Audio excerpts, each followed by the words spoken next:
Hi everyone, I hope you're all well.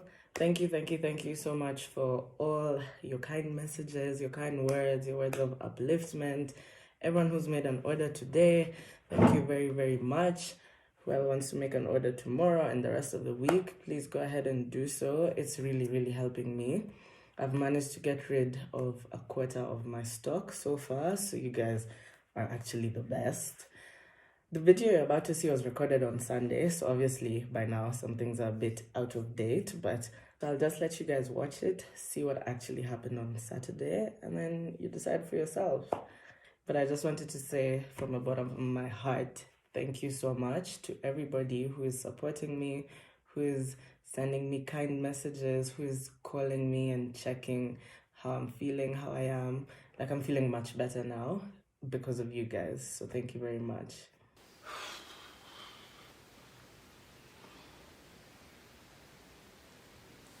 There's something I need everyone to understand, and this is the only way that I can tell you. I'm gonna tell you guys the truth about what happened with the Soul Saturday event. So I have a food business called Carrie's Kitchen. I've been doing orders for the last 3 months, and I was contacted by event managers from Mass House Group and Tukutane Entertainment maybe a month ago, and they asked me if I'm interested in being a food vendor at an event. A few weeks after that, they announced it everywhere on social media and sent me a message and let me know that the headliners of this event would be Sauti Soul.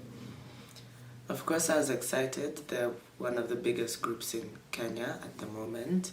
At first, I was one of the food vendors in the general section, and then about 2 weeks ago, they sent me another message and they were like, you know what, we really like your food and we want you to be the food vendor for the VIP section.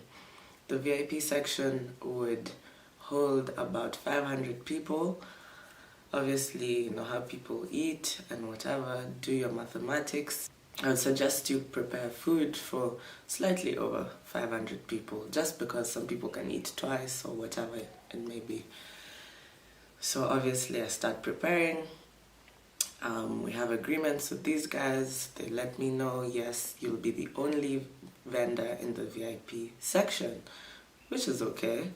Obviously, the whole of this week from Monday, it's been very hectic. There's a lot of preparations that have been going on, dealing with suppliers, trying to get things moving, spending money. Now this is my biggest issue, the spending of money. For this event, I spent about 300,000 Kenya shillings just in preparations. Most of that money I got as a loan. I do not have 300,000 sitting in my bank account. So I spent about 300,000 Kenya shillings buying food. Most of the food that I bought were meats. My menu was gonna be burgers, hot dogs, chicken wings, chips, and milkshakes. Catering for 500 people is not easy. For example, I'm catering for 500 people but should be estimating for about 600, even 700 to be honest, because there's people who will eat double, there's people who will order. Like, just because I was a vendor in the VIP doesn't mean someone in general can't send someone in the VIP to buy food for them, so I had to estimate on the higher sides.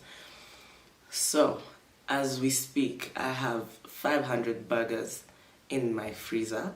I have 200 hot dogs.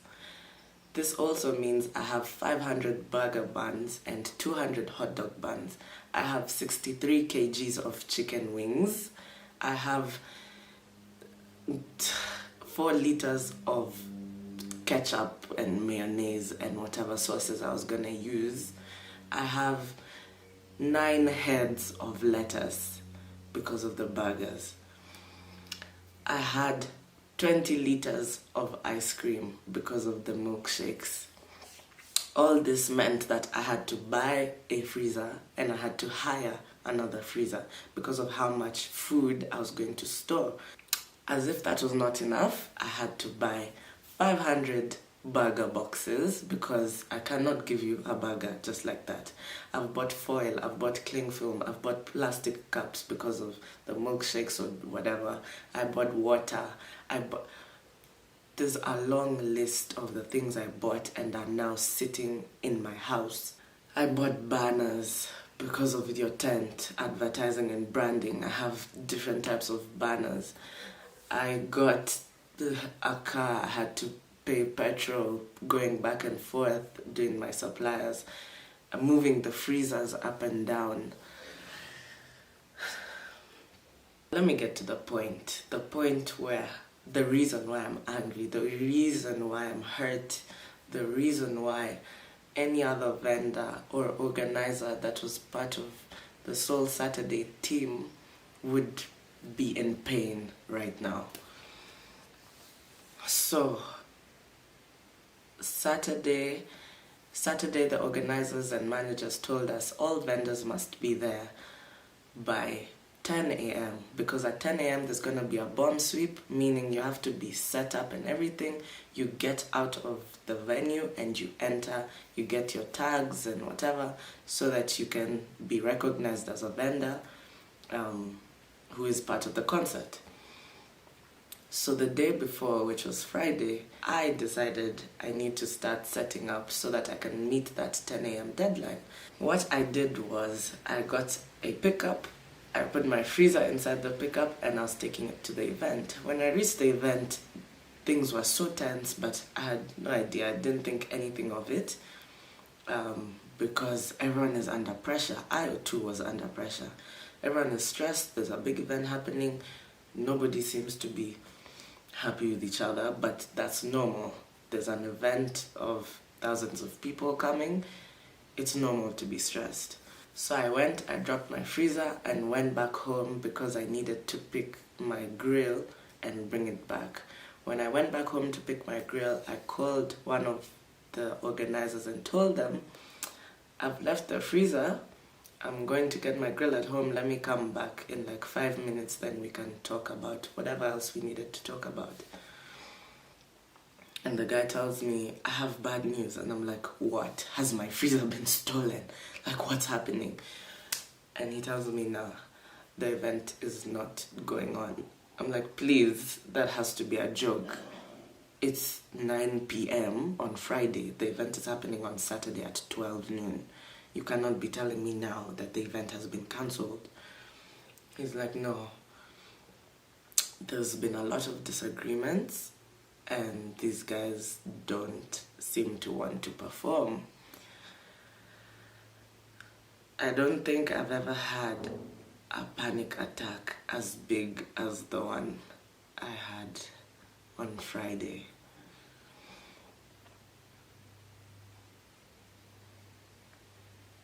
For me, it was a thing of I was almost going to hospital because I cannot have spent 300,000 shillings on food and other foodstuffs.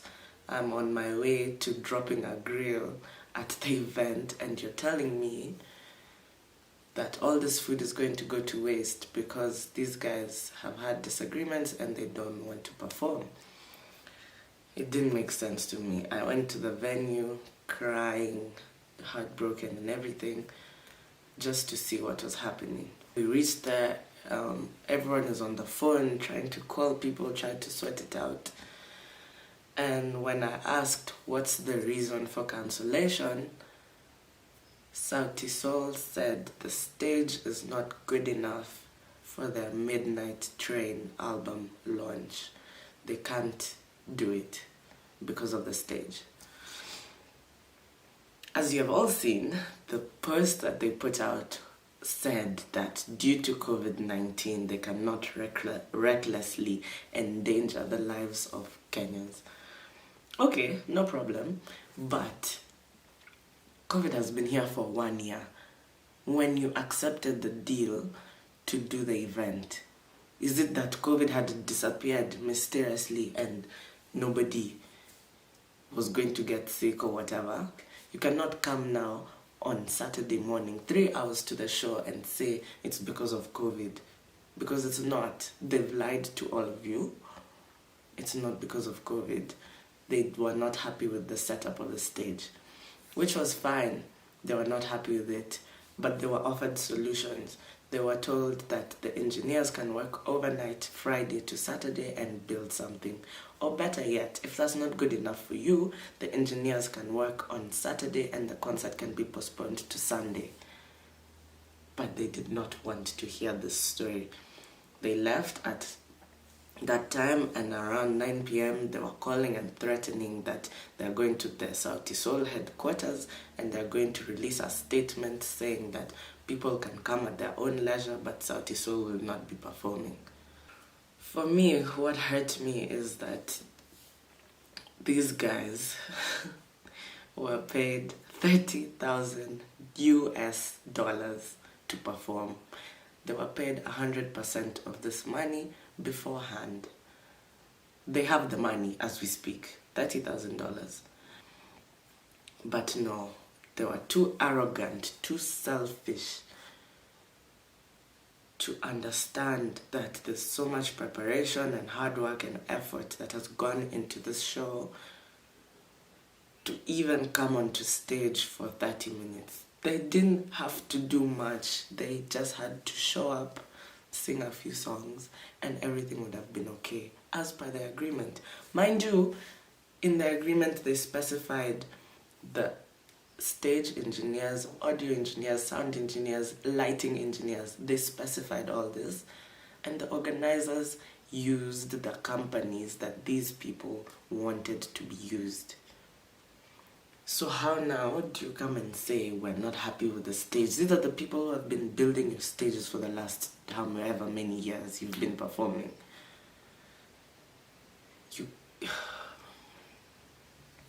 The worst part is when these people were on the phone trying to negotiate, one of the organizers told them, what do we do now? We have food vendors that have spent $300,000. There are others in the other section that have spent even more money. Where are we taking all this food? The worst part is BN said, I don't care. I don't care, I'm not performing.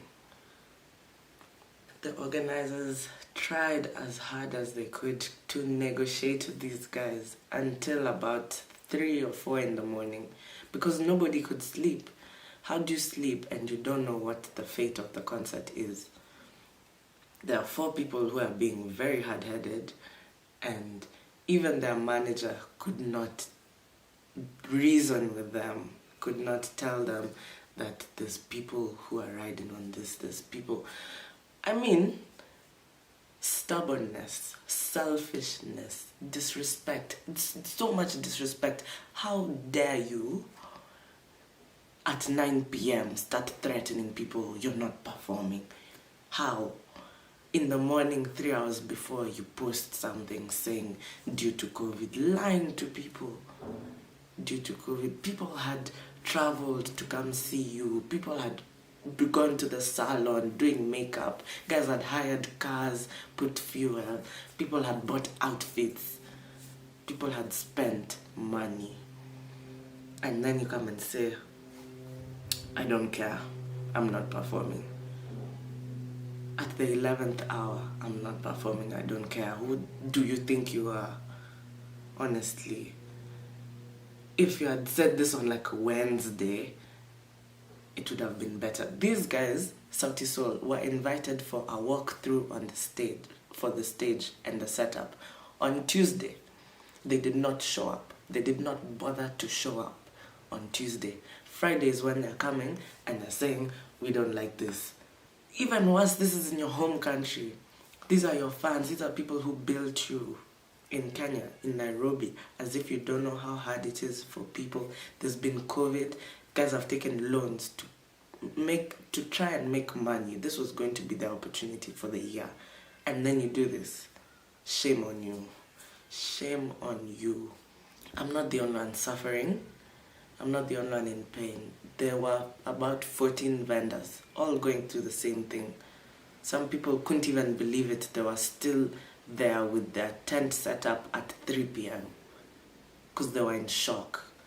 I think you guys have forgotten where you came from, where you started off. Other people are also trying to start off, trying to build their businesses, trying to do work to sustain their lives. And you came and you've messed everything up. The worst part is all the organizers, vendors, everyone who's involved in trying to make this such a great day was between the age of 20 and 30 years old. We're all young. I'm 22 years old. There I was trying to do a gig and make enough money to expand my business. This was going to be my opportunity, but it was messed up because somebody didn't like the stage. Everyone was riding on this and everyone putting money into this. As we speak, I have 63 shillings on my M-Pesa. I can't do anything. And I just wish they would say the truth. I wish they didn't use COVID as an excuse. You think people buying the tickets were not aware that there's COVID? I mean, even go look at their previous posts on Instagram. They're all there in capital letters. This event will adhere to all COVID regulations set by MOH. This event is protected, blah, blah, blah. No mask, no entry. It's not like they're not aware that there's COVID in the country. So wherever this nonsense excuse has come from, they should take it back and tell you guys the truth. And if they're too scared to do so, let them say,